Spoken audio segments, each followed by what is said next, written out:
When my daughter-in-law told me to leave, I smiled instead of crying. I still remember that moment so clearly. The kitchen smelled like rice and garlic. The evening light was soft, almost golden, and her words were calm. Not loud, not angry, just calm.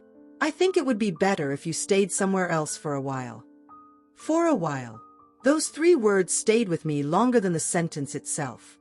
I looked at her. She did not look back at me.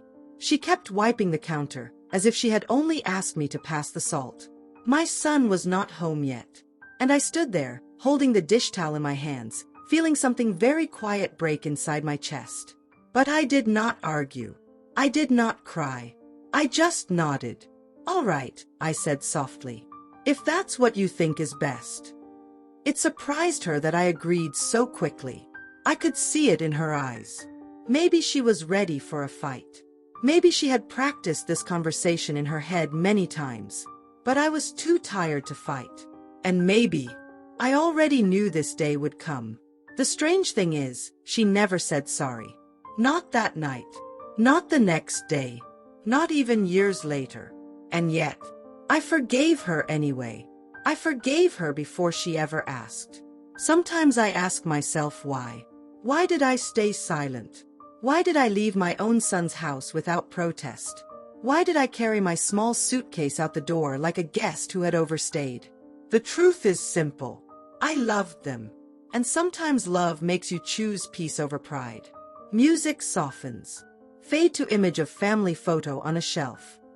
But to understand that night, you have to understand how we got there. I was not always the quiet kind of woman. When I was younger, I laughed loudly. I cooked too much food. I talked too much at family gatherings. I believed that family meant closeness, doors open, hearts open, no secrets. I raised my son alone. His father left when he was just 5 years old. No big fight. No loud goodbye. Just one morning, he packed a bag and said he needed space. I never begged him to stay. Maybe that is just who I am. I worked at a small tailor shop during the day. At night, I took extra sewing home. My fingers were always busy. Buttons, zippers, torn sleeves. I fixed other people's clothes while trying to hold my own life together. My son, Daniel, was my world. He was a quiet boy, gentle, always watching, always thinking. When he was 10, he once told me, "Mama, when I grow up, I will buy you a big house." I laughed and kissed his forehead. "I don't need a big house," I told him. "I just need you to be kind." And he was kind. He helped me carry groceries. He washed dishes without being asked. On my birthdays, he would draw me cards because we could not afford gifts. I never felt poor. Not when I had him. Years passed. He grew taller. His voice changed. He went to university on a small scholarship. I cried that day too, not from sadness, but from pride. I thought the hardest days were behind us. I was wrong. When he brought her home, the first time Daniel brought her home, I knew she was different from me. Her name was Alina. She was beautiful in a quiet way. Always neat. Always careful. She wore light colors. She spoke softly but clearly. She brought a small cake when she first visited. "That's very thoughtful," I told her. She smiled politely. I noticed she looked around the house often. At the old sofa, the wooden cabinets, the faded curtains I had sewn myself. Not with judgment exactly, but with awareness. Daniel looked happy beside her. Lighter somehow. And that was enough for me. We had tea together that afternoon. I tried to make conversation. "So, Alina, what kind of food do you like?" "Oh, I don't eat too much fried food," she said gently. "I try to eat clean." I laughed. "Then you will have to teach me." It was a small moment, but I remember it, because something inside me felt slightly out of place, like I was suddenly the guest in my own home. But I pushed that feeling away. When they got married 2 years later, I welcomed her fully. I told her, "You are not just my son's wife. You are my daughter now."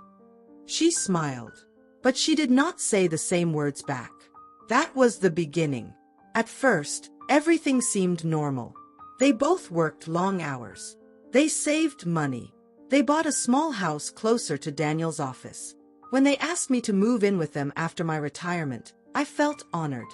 "We want you with us," Daniel said. "You've done enough alone." Alina nodded beside him. "It makes sense," she added. "It will be easier for everyone." Easier. I did not notice then how practical that word sounded. Still, I packed my things. My sewing machine. My old photo albums. My teacups with tiny blue flowers. I moved into their guest room, and I told myself we were starting a new chapter. I did not know that sometimes new chapters begin quietly. When I first moved into their house, I tried very hard not to take up space. That may sound strange, but when you live in someone else's home, even if it belongs to your own child, you become careful. You walk softer. You speak less. You watch before you act. The guest room was small but clean. White walls. A single bed. A window that faced the neighbor's fence. I placed my sewing machine near the window. I told myself I would start sewing again, maybe fix clothes for neighbors, just to keep my hands busy. The first few weeks felt almost peaceful.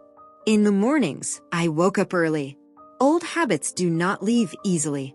I made tea before anyone else woke up. Sometimes I prepared breakfast. Alina came into the kitchen one morning and paused. "Oh, you didn't have to cook," she said. "I wake up early anyway," I replied with a smile.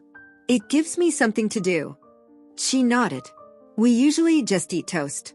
Nothing heavy." So the next morning, I made toast. I wanted to adjust, to fit into their rhythm. Daniel seemed grateful. "Mama, the house smells like home again," he once said, hugging me from behind while I stirred soup. I held on to those words longer than I should have, because slowly, small things began to change. The little differences. Alina liked order. Very precise order. She folded towels a certain way. She arranged spices alphabetically. She wiped the kitchen counter after every use, even if there was nothing there. I, on the other hand, cooked with feeling. A pinch of this. A handful of that. Flour on the counter. Steam in the air. One afternoon, after I finished making dumplings, she walked into the kitchen and stopped. There was flour dust on the floor. A bowl soaking in the sink. She did not yell. She never yelled. She simply picked up a cloth and began wiping silently. "I was going to clean that," I said gently. "It's okay," she replied. "I just like doing it right away." Her tone was calm, but something inside it felt closed. From that day, I cleaned twice as much. I wiped the sink dry after every dish. I checked the floor for crumbs. I even asked once, "Is this all right?" Like a child asking for approval. She would nod, but she rarely smiled. Scene transition. Afternoon sunlight, quiet house, ticking clock. I began spending more time in my room. Not because anyone told me to, but because the living room no longer felt fully mine. In the evenings, Daniel and Alina watched television together. They shared quiet jokes. Sometimes they spoke about work, things I did not fully understand. I would sit with them at first. Then slowly, I started excusing myself earlier. "I'm a little tired," I would say. Daniel would look concerned. "You're okay, Mama?" "Yes, yes. Just old bones." I would laugh softly. But it was not my bones that were tired. It was my heart adjusting. When help feels like interference. One Saturday, Alina was rushing. She had guests coming in the evening. Work friends. Important people, she said. I offered to help. "I can cook something," I suggested. "Maybe a stew." She hesitated. "Oh, they usually prefer lighter food." "I can make a salad," I added quickly. She smiled tightly. "It's okay. I already ordered catering." "Ordered?" I nodded. "Of course." Later that day, I noticed she rearranged the flowers I had placed on the table. Not dramatically, just slightly to the left. Small movements. Small corrections. Small reminders that this was her home. Not mine. Soft music shift, slightly deeper tone. Daniel did not notice most of it. Or maybe he did and chose not to. He worked long hours. He came home tired. I did not want to burden him with feelings that sounded small. Because they were small. No one shouted at me. No one insulted me. No one told me I did not belong. And yet, sometimes I felt invisible. Which is harder to explain. The first real sting. The first moment that truly hurt happened on a rainy afternoon. I was folding laundry in the living room. The television was on, but I was not watching it. Alina was on the phone in the kitchen. I could hear her voice faintly. Yes, that's been an adjustment, she was saying. A pause. No, she's not difficult. Just always there. I froze. Always there. Another pause. I know. It's temporary. We're figuring it out. I did not hear the rest. My hand stayed still on the towel I was folding. Always there. I had spent my whole life trying not to be in anyone's way. And still, I was too much. When she came out of the kitchen, she saw me sitting there quietly. For a moment, our eyes met. I wondered if she knew I had heard. But she only said, "It's going to rain all week," they said. Yes, I answered. It seems so. And that was all. I never mentioned it. She never apologized. That night, I lay awake longer than usual. I stared at the ceiling and remembered my small old house. The cracked tiles. The curtains I had sewn myself. It was not perfect, but it had been mine. I told myself I was being sensitive. Young couples need privacy, space, freedom. I had promised myself I would not become the kind of mother-in-law people whisper about. So I became quieter, smaller, more careful. Weeks turned into months. Daniel began looking more tired. Not physically, emotionally. Sometimes at dinner, there was a silence that felt heavy. Alina would scroll through her phone. Daniel would clear his throat.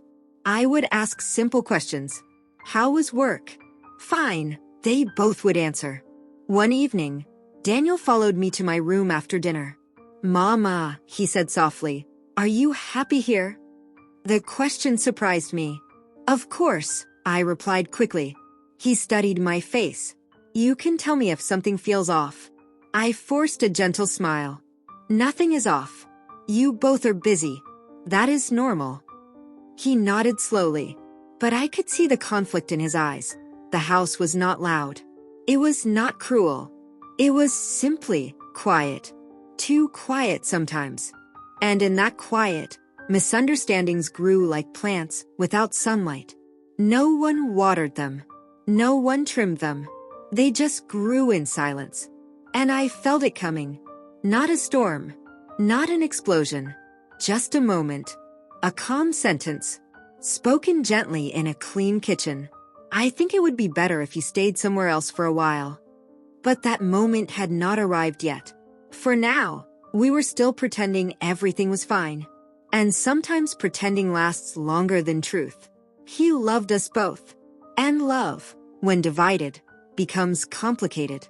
After that rainy afternoon, something inside me changed. Not loudly, not suddenly, just quietly, like a door closing very slowly. I began noticing things I had ignored before. The way conversations stopped when I entered the room. The way Alina's shoulders relaxed only when Daniel and I finished talking. The way the house felt lighter when I spent more time in my room. At first, I told myself I was imagining it. But hearts are good at recognizing the truth, even when we try to silence them. Eating at different times. One evening I finished cooking dinner early. A simple meal. Rice. Chicken soup. A small salad. I placed everything on the table and waited. 6 o'clock came. Then 6:30.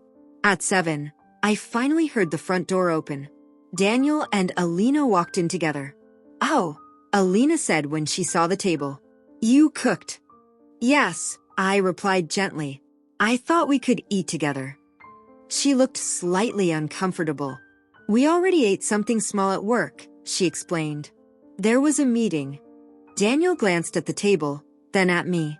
"We can still eat a little," he said. But Alina shook her head lightly. "I'm actually very full." The room fell quiet.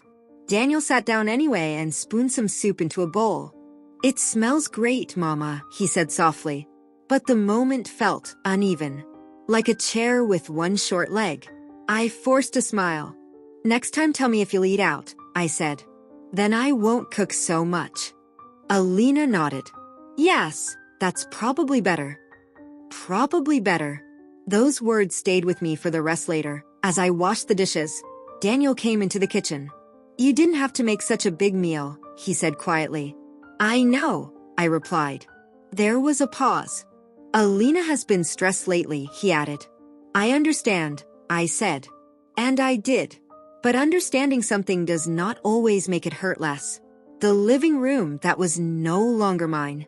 Soon, a new routine formed. After dinner, Daniel and Alina sat in the living room together. Sometimes they watched shows. Sometimes they spoke quietly. At first, I joined them. But one evening, when I walked in carrying my tea, I noticed something small.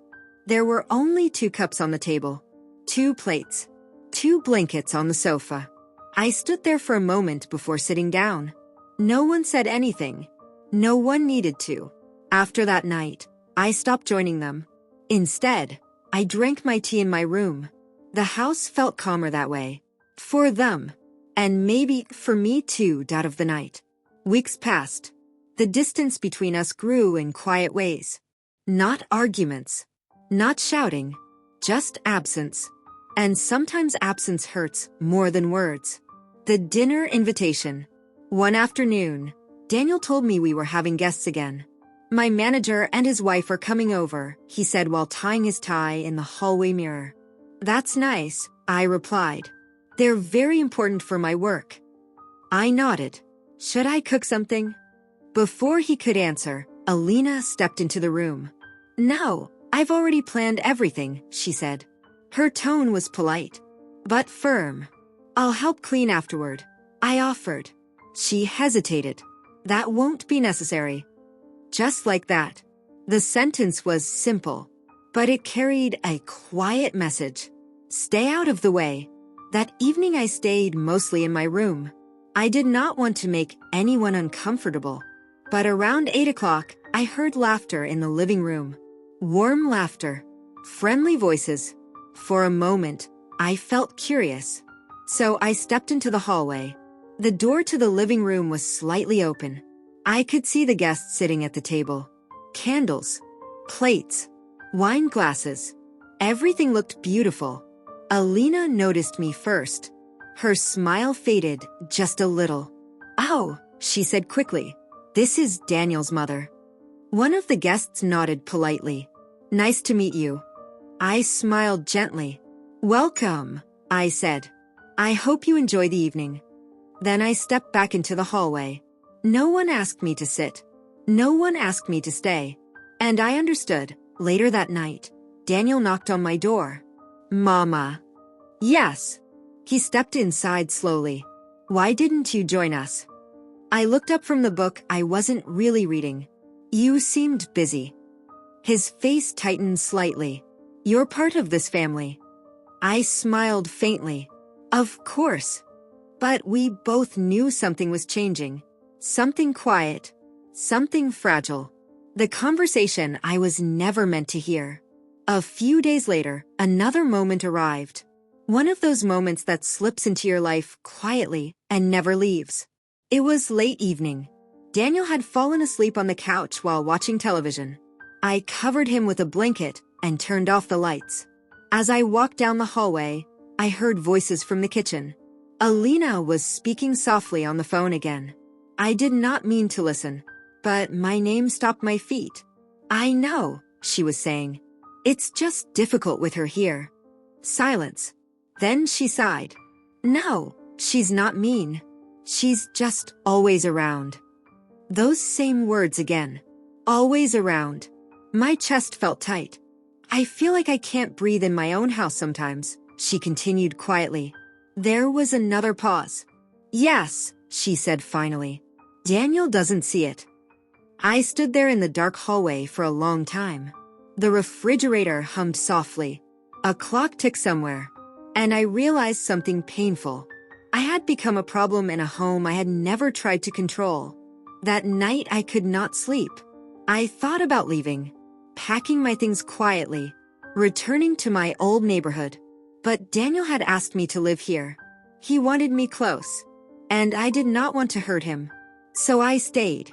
Sometimes staying is harder than leaving. In the weeks that followed, Daniel seemed more restless. He noticed the silence too. One evening during dinner, he finally said it out loud. "Why does it feel like something is wrong in this house?" No one answered. Alina kept looking at her plate. I stirred my soup slowly. Daniel sighed.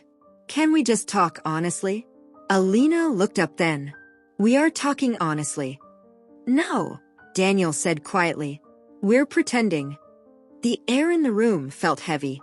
For a moment, I thought the truth might finally come out. But instead, Alina simply stood up. "I'm tired," she said calmly.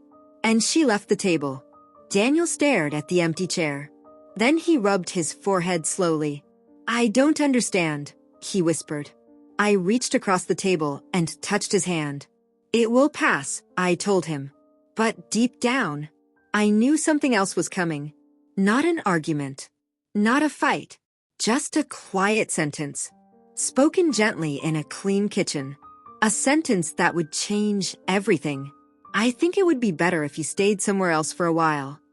And when those words finally arrived, I would not cry. I would only smile.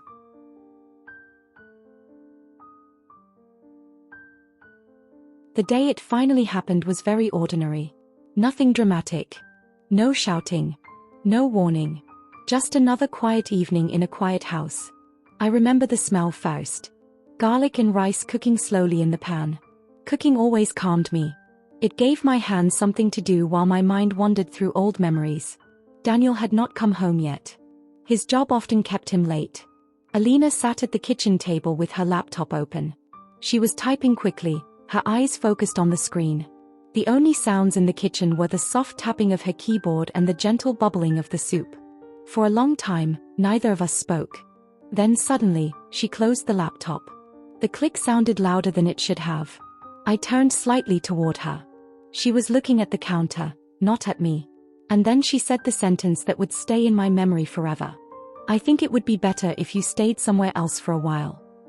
Her voice was calm. Very calm. So calm that at first I thought I had misunderstood.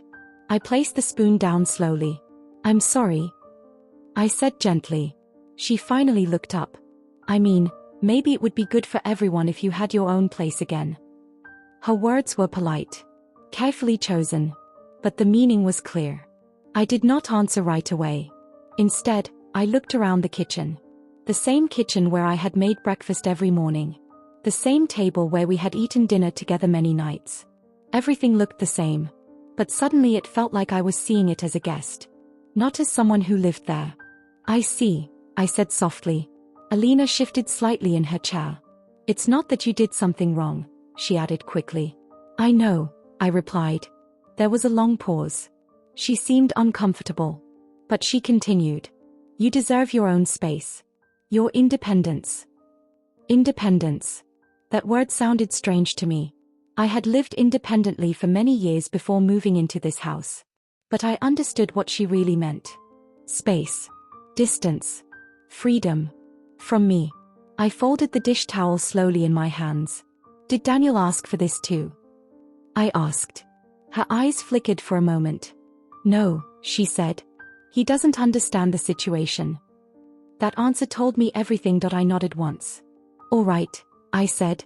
She blinked, surprised. "All right." "Yes." My calm response seemed to confuse her. Maybe she expected questions. Or tears. Or anger. But I felt none of those things. Only a quiet tiredness. Like someone who had been standing too long and finally decided to sit down. Daniel comes home. The front door opened about 20 minutes later. Daniel walked in, loosening his tie. "Something smells amazing," he said, smiling. He kissed my cheek the way he always did. But when he looked at Alina, his smile faded slightly. Something in the air had changed. "What's wrong?" he asked. No one answered right away. Finally, I spoke. "Your wife and I were talking," I said gently. Daniel looked between us. "About what?" I took a slow breath. "About me moving out." His face froze. "What?" Alina spoke quickly. "Daniel, please listen." "You asked her to leave," he said, his voice tight.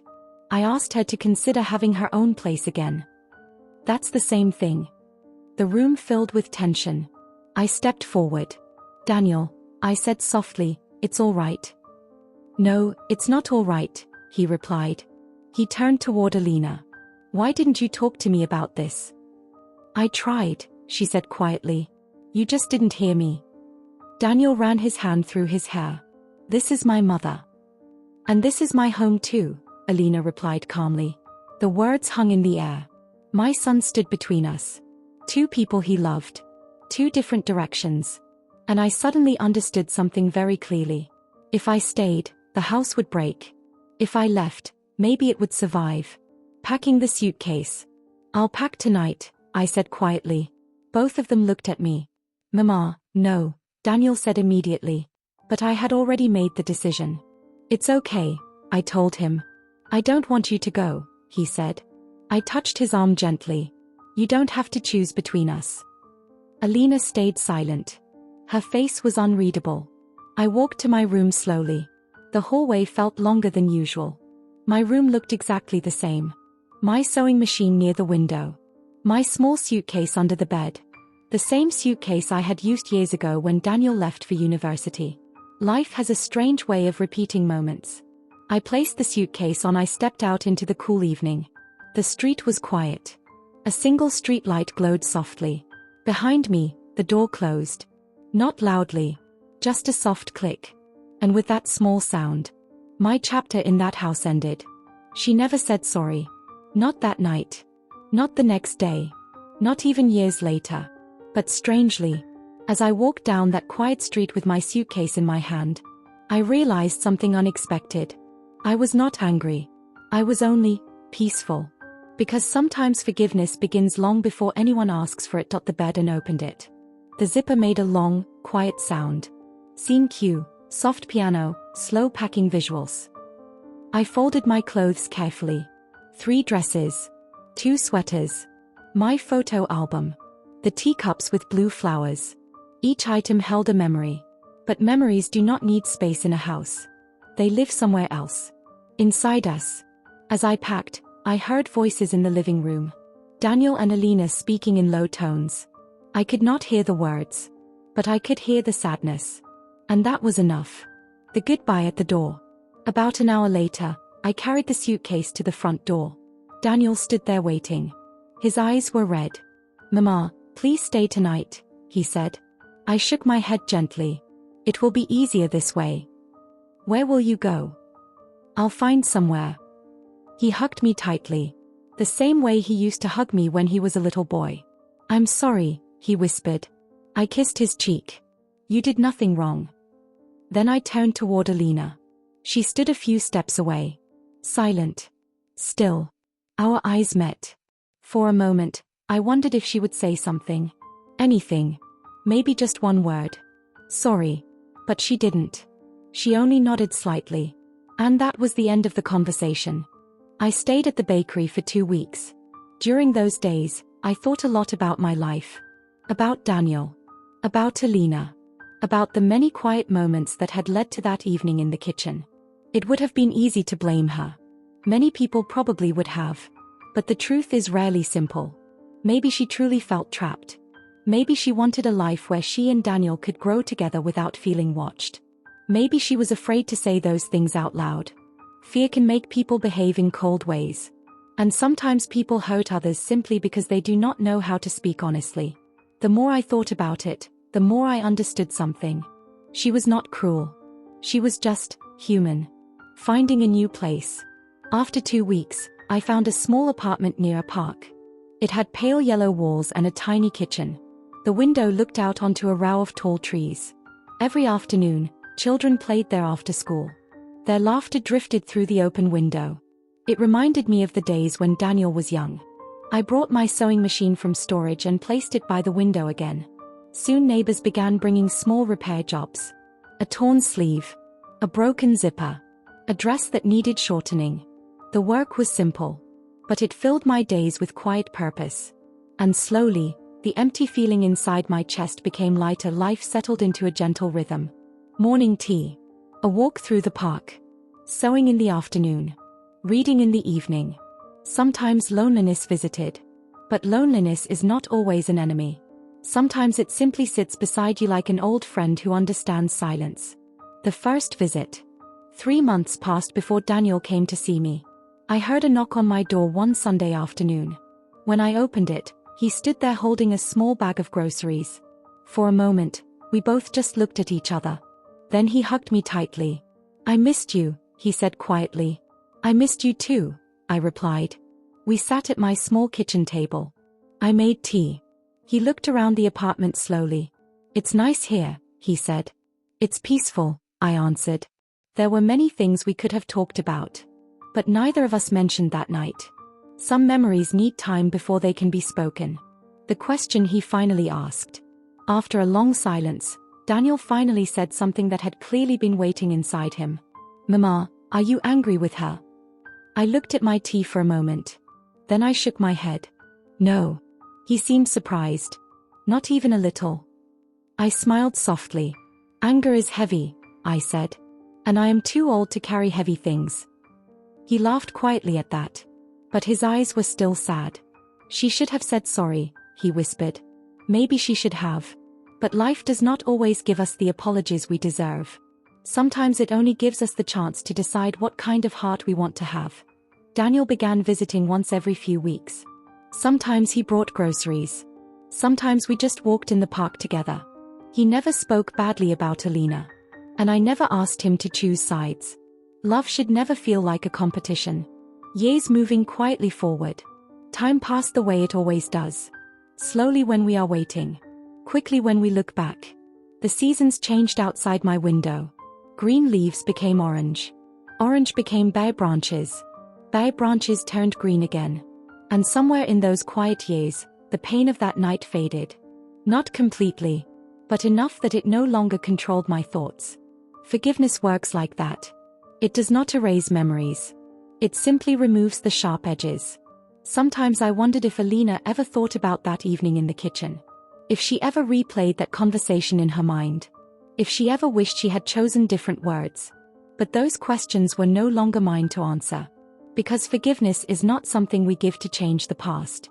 We give it to free ourselves from it. And one day, many years later, life brought us face to face again. In a way I never expected. Years passed more quickly than I expected. Life became peaceful in a way I had not known before. My little apartment felt like a small world that belonged only to me. The yellow walls, the sewing machine by the window, the park full of children's laughter, all of it slowly stitched my life back together. Daniel still visited. Not every week. Sometimes not even every month. But often enough that I never felt forgotten. Whenever he came, he brought the same warm smile he had as a boy. We would sit at the kitchen table with tea, just like we used to long ago. Sometimes he spoke about work. Sometimes about the weather. Sometimes about nothing at all. And every time he left, he hugged me the same way. Tight. Quiet. Grateful. But there was one subject that rarely entered the room. Alina. Her name lived somewhere between us, like a closed book on a shelf. We both knew it was there. We simply chose not to open it. The news that changed everything. One afternoon, nearly 5 years after I had left their house, Daniel arrived with different news. I could see it on his face even before he spoke. Something had changed. He sat down slowly at the table. "Mama," he said softly, "we're having a baby." For a moment I could not speak. The words felt like sunlight suddenly entering a quiet room. "A baby?" I whispered. He nodded, smiling nervously. "Yes." My eyes filled with tears. I reached across the table and held his hands. "That is wonderful," I said. And it truly was. A new life has a way of softening old wounds, but after the joy settled, Daniel looked down at his hands. There's something else, he added. I waited. Alina, she's nervous about becoming a mother. That did not surprise me. Motherhood changes everything. She's been asking a lot of questions, he continued quietly. About family, about support. He paused. And about you. For the first time in years, her name sat openly between us. I felt a strange calm inside my chest. What did you tell her? I asked. Daniel looked at me carefully. I told her you are the most patient person I know. I smiled gently. I'm not always patient. You were, he said softly. When it mattered. The invitation. A week later, Daniel called again. His voice sounded careful. Mama, would you like to come over for dinner sometime? The question was simple. But I knew what it meant. It had been 5 years since I walked out of that house with my suitcase. 5 years since the quiet sentence in the kitchen. For a moment, I looked around my small apartment. My peaceful life. My quiet routine. And then I answered. Yes, I said. When the evening arrived, I walked slowly up the same street I had left years ago. The houses looked the same. The street light still stood on the corner. Even the old oak tree beside their gate was still there. I paused for a moment before knocking. Not from fear. Just from memory. Then I raised my hand and knocked gently. The door opened. Daniel stood there. Behind him, the house looked just as warm as before. Come in, Mama, he said softly. Seeing her again. Alina was standing in the living room. Her hair was slightly longer now. Her face looked softer than I remembered. And her hand rested gently on the small curve of her stomach. For a moment, neither of us moved. Years of silence filled the space between us. Then she stepped forward slowly. Hello, she said. Hello, I replied. Her eyes looked uncertain. Almost nervous. I realized something then. She was no longer the confident young woman who had once rearranged flowers and wiped counters with quiet control. She was about to become a mother. And motherhood has a way of humbling us all. Dinner was simple. Soup. Bread. Tea. The three of us sat around the same table where so many quiet meals had once passed. At first, conversation moved carefully. Daniel spoke about work. I asked about the baby. Alina answered politely. Then at one point, Daniel stood up. I'll get more tea, he said. And just like that, Alina and I were alone at the table. The moment that never needed words. For a long moment, neither of us spoke. Then Alina looked down at her hands. I've been thinking a lot about the past, she said quietly. Her voice trembled slightly. I was younger then. And afraid of many things. I listened without interrupting. She looked up slowly. You were always kind to me, she continued. Even when I didn't deserve it. Her eyes were full of something deep. Not quite tears. But close. She opened her mouth as if she wanted to say more. Maybe the word that had been missing all those years. Sorry.